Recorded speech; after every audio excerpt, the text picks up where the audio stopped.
This is even more radical than the stuff that came from Stephen Guilbeault and Justin Trudeau over the last 10 years. This is not a serious plan.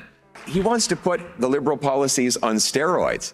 His housing plan, I don't know if you saw this earlier this week, he wants to create a government-run construction company that is going to make prefab tiny homes with no parking spot to protect our economy and break our dependence. We need a serious nation-building plan to Trump-proof our economy. Mine will put Canada first. It is a plan for Canada that is richer and stronger than the one the Liberals left us. Shocking poll numbers just released show Pierre Poilievre crushing Mark Carney by a massive 17 points. The Conservatives are sitting at 48%, while the Liberals barely scrape 31% in British Columbia. And it's not just a fluke. Even more devastating for Carney and Trudeau. The sleeping giant of non-voters from 2021 is now waking up, and they're flocking to Poilievre in record numbers. 46% of previous non-voters who are now certain to vote are backing the Conservatives. This explains those massive rally sizes we've been seeing across the country. Before we move on, I'd like to ask you a small favor. If you appreciate this content, please take a second to like this video and subscribe to the channel. Over 98% of you watch the videos without subscribing. It costs you nothing, but it makes a huge difference to us. So did you click the subscribe button? Great, thank you so much. Now back to the video. A confident and strong country capable of standing on its own 2 feet, standing up to anybody that gets in our way, and moving forward to give our people back the Canadian promise. A plan to protect Canada from whatever choices, wrong choices, the president might make. So my message to President Trump is this: if you keep attacking our economy, over the next 4 years under my Conservative government, Canada will become completely rebuilt. Numbers don't lie, but they're hiding something even bigger that nobody's talking about yet. While mainstream media fixates on the usual polling data, a seismic shift is happening beneath the surface of Canadian politics that could completely transform the next election. A David Ketz Abaka data poll has uncovered what might be the most important political trend in decades. Previous non-voters are waking up, and they're overwhelmingly backing one party. A staggering 40% of Canadians who sat out the 2021 election now plan to vote Conservative, compared to just 31% for the Liberals. This isn't just a minor statistic blip, it's the awakening of a sleeping giant that's been dormant for years. Keep inflation down, cap in immigration so we never add more people than healthcare, jobs, and housing. Get criminals off the street.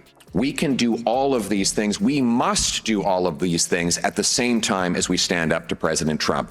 What's causing this massive shift? These aren't random numbers plucked from thin air. They represent millions of Canadians who felt ignored and forgotten by the political establishment. Until now, after years of frustration with rising costs, housing unaffordability, and government overreach, these voters see someone finally addressing their concerns. The proof isn't just in the polling data, it's visible at Poilievre's rallies across the country. Take Prince Edward Island, a Liberal stronghold for 3 decades, where crowds packed venues to hear Pierre speak. This isn't normal. These aren't the usual Conservative supporters. These are first-time voters and people who had given up on politics entirely. When you dig deeper into the numbers, the picture becomes even clearer. Among previous non-voters who now say they're certain to cast ballots, 46% are backing the Conservatives, giving them a 12-point advantage over the Liberals. That's not just a lead, it's a landslide in the making. This explains why mainstream polls consistently underestimate Conservative support. Traditional polling methods struggle to capture this massive influx of new voters who fall outside the usual demographic models. When someone hasn't voted in previous elections, they're often filtered out of likely voter calculations, making Pierre's actual support much stronger than reported. The real story behind these numbers is about Canadians reconnecting with the political process. People who had given up on voting are suddenly paying attention because they finally see someone talking about the issues that affect their daily lives: housing costs, inflation, crime, and government waste. That's why the latest polls show Pierre crushing Mark Carney by 17 points. He's not just appealing to the traditional Conservative base, he's mobilized revitalizing a whole segment of the population that previously felt forgotten by the system. Behind Carney's carefully crafted image as Canada's economic messiah lurks a $25 billion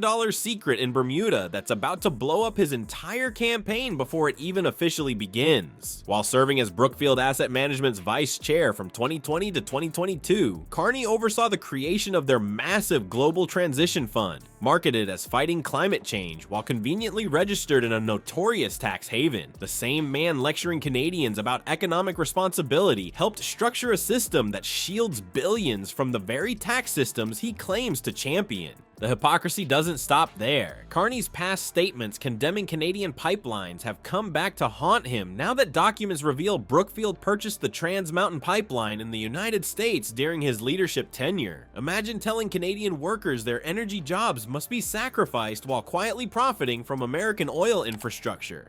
This two-faced approach has created the perfect storm for critics from both sides of the political spectrum. Jagmeet Singh has launched an unprecedented attack against Carney, something nobody saw coming. How can someone claim to be fighting for everyday Canadians when they've been involved with companies using offshore tax havens? Singh questioned during a recent press conference, "The last thing Canadians need is another Bay Street banker telling us to tighten our belts while his friends hide their money in Bermuda."